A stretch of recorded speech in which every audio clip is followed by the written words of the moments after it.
I believe I don't deserve your attention. With such a credo, I shouldn't be standing here.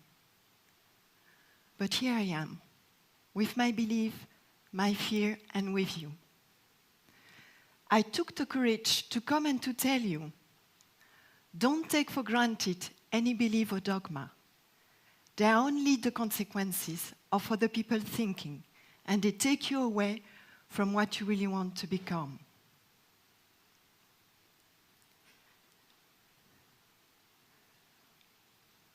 I think I lost my text. That's the fear. Today, actually, I would like to share my story with you. In 2011, I left. I felt I had to change something in my life to feel complete. I was reading the book, The Celestine Prophecy by James Redfield, and I was blown away by the last insight, revealing that we are on this planet to consciously evolve. And if we do learn to evolve and follow our path, our culture will change in a predictable way. Many of us will discover that we are not doing the job we are meant for, and that we have to change up to continue to evolve. Believe me or not, but I was reading this when on the following day I was going to resign. A synchronicity that gave me a boost to quit without thinking about the future. But then I started to think, and I panicked. I had no other job, no business plan. I had no employment benefits and no savings. People were hoping that at least I had a husband, but not even that. I was home alone. Through that experience, I understood that courage is not the absence of fear, but the will to go on, no matter what stands on your way. My change was possible because I didn't focus on what can go wrong. I focused on what I really want, and it worked. People usually believe that if they start doing what they like to do, they will not earn enough money to go on living. In fact, most of us work for money, and we forget about our passion. But do you realize that our economic system is virtual and it doesn't work?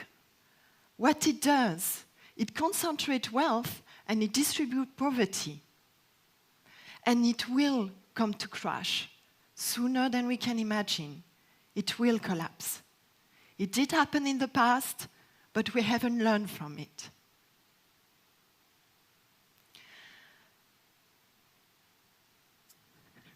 Gosh.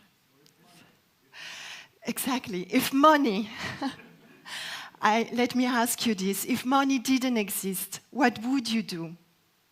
What is your passion? When I made my shift, I started to meet many people who did the same. And I heard amazing story. Such a top bank manager who quit his job to become a farmer. A pilot who founded a renewable energy company. I have a friend, she worked 12 years in a bank, and she is now a naturopath. And another one, a Reiki therapist. I know someone who wants to open a school with a new education system, and so on. The more I hear about such changes, the more I am convinced that we are shifting to a new economy. An economy for a more sustainable world, based on collaboration, co-working, and sharing. People are engaging in energy medicine, personal development, environment, and creativity. And if you look at the list, you will notice that all these jobs care about the well-being of the humans and the planet. And this is all we need. We don't need more than this. And here comes the good news. Confucius said, choose a job you love, and you will never have to work a day in your life. Dear us, There is an awakening going on all over the planet, and the growth of human consciousness cannot be stopped, no matter how much today's establishments try to ignore it or even hide it. And I hope you will agree with me. Our society needs a new story to belong to, a new way of living. So please, don't die with your music still inside you. Have the courage to follow your intuition. And as soon as you know who you really are, you will be amazed of what you can do and how well you can do it. Believe me. And I will leave you with this. Doing what you are meant for is the first step to a thriving world. And I know that together, we will shape that better world. I know it. I know it so deep inside. And do you know why? Because I think I just got your attention. Thank you.